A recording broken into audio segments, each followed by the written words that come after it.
Hey everyone, let's go ahead and put this box right here on a DCP truck. Not as hard as you think. Actually, it's a pretty good beginner project.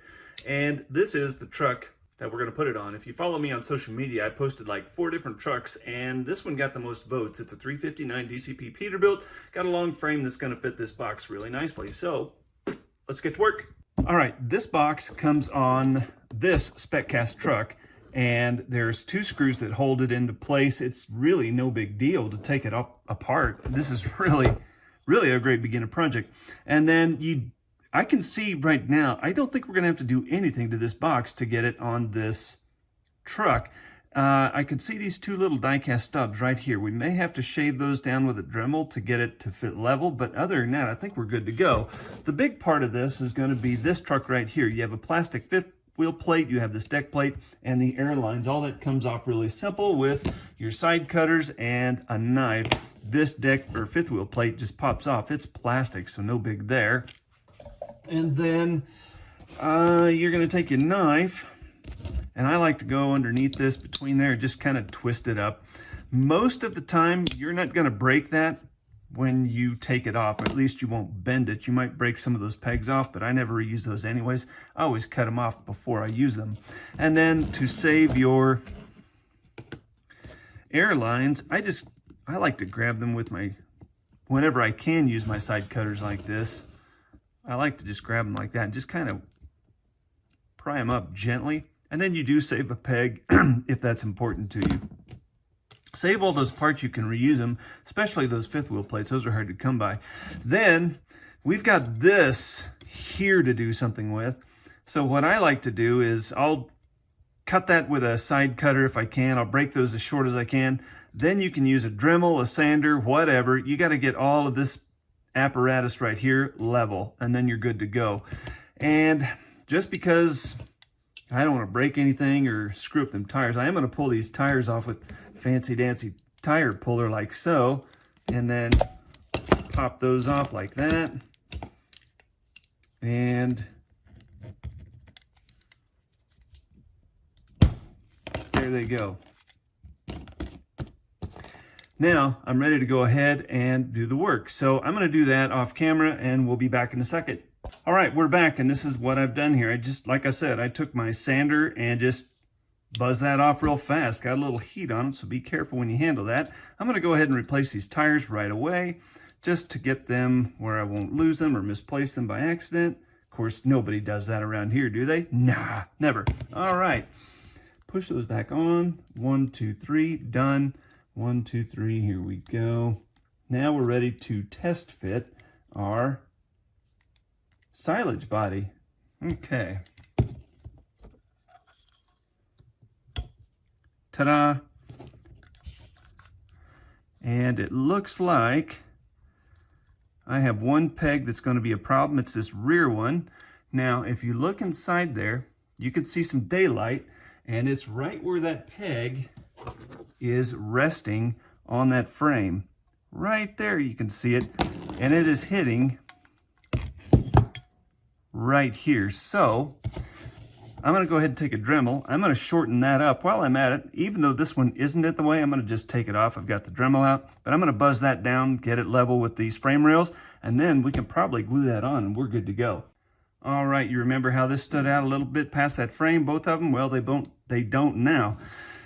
And didn't really do a clean job of it, just they needed to be shorter. They're shorter, and no one's going to see them anyway. So the only thing left I'm going to do before we get too far, I'm going to just paint this bare metal with a black paint pen. You could use a Sharpie or whatever you happen to have that would make this black, or whatever color of frame you're using. If you're using orange, use orange.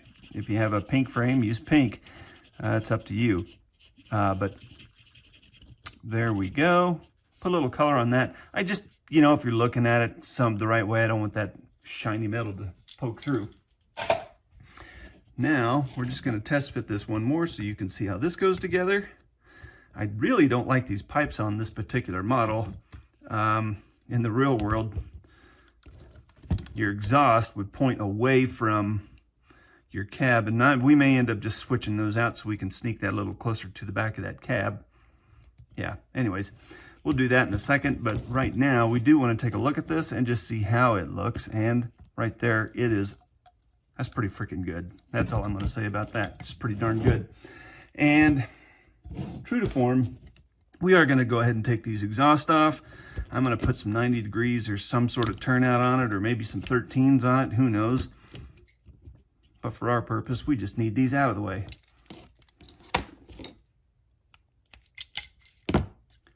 Okay, that is now not in the road. Lovely. Okay. From here, we are just going to use our favorite glue. What kind of glue should you use? That is entirely up to you. I don't care what you use. If you like to use this stuff, which is my favorite, use that stuff. If you like to use Gorilla Glue, use Gorilla Glue. I really don't think it matters at this point. But whatever glue you use, make sure the tip is clear. So I'm going to go right here on the inside of this frame. I'm going to use a little more than I probably should. How far back do we go? Well, let's just double check. How long is our frame? So we can go to right about here, because that's where our frame pretty much ends.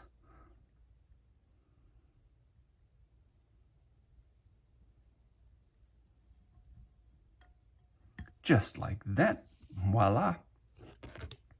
Then, for luck, now there's a method to my madness here. I said I wasn't going to put much on the top. So I'm going to just put a little tiny bead right here on the top,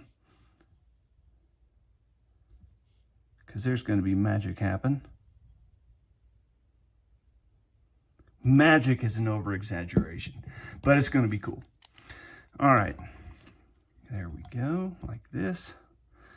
Now we're just going to square all this up. And then I'm going to leave just a little bit of gap between the back of that cab and the bed, just because I can. Okay, I am fairly happy with how I've got this squared up on the frame, just like that.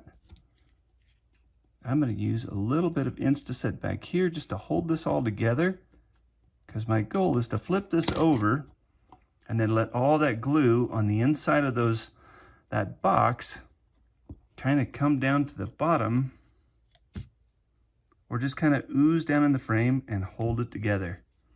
Of course, like I said, if you're using a different adhesive that acts differently, then what I'm kind of saying here won't matter to you as much. Again, I'm just kind of squaring that up. Don't like the way I saw it at the front. Okay. Now I'm going to get down on the floor here and look at it from behind to make sure everything is looking good. And I'm happy. So we'll come back tomorrow and we'll see how we did. And we'll put some exhaust on this bad boy too. Okay, it's been a day or two, so here we are. This is our truck fully put together. Now you can go ahead and add some fenders up front if you'd like. You can, I mean, there's lots of details a guy could put on this if you do something similar to this. I'm going to leave this kind of as it is. The only thing I've done here was I went ahead and put some exhaust on it. I traded the other stuff out. And I have this exhaust with flappers, and I thought for a 359, that makes a lot of sense. So we have flappers on our exhaust. How fun is that? And I have not added any additional glue or adhesive to this. You can, but again, I don't think it's anything you're going to play with. You're going to set it down and look at it from afar.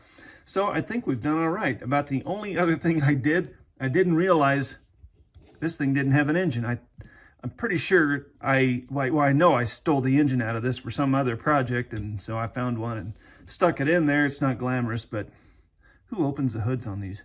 I don't know. I never do. But anyway, here we are. This is our conversion using this silage box on a DCP truck. And if you followed along, you know it's not real hard. So this is a great, great beginner project if you're just getting into this hobby. And I recommend you give it a go. And for all you seasoned veterans out there, if you've got any tips and tricks to make this even better, leave them in the comments. Everyone, thanks for watching.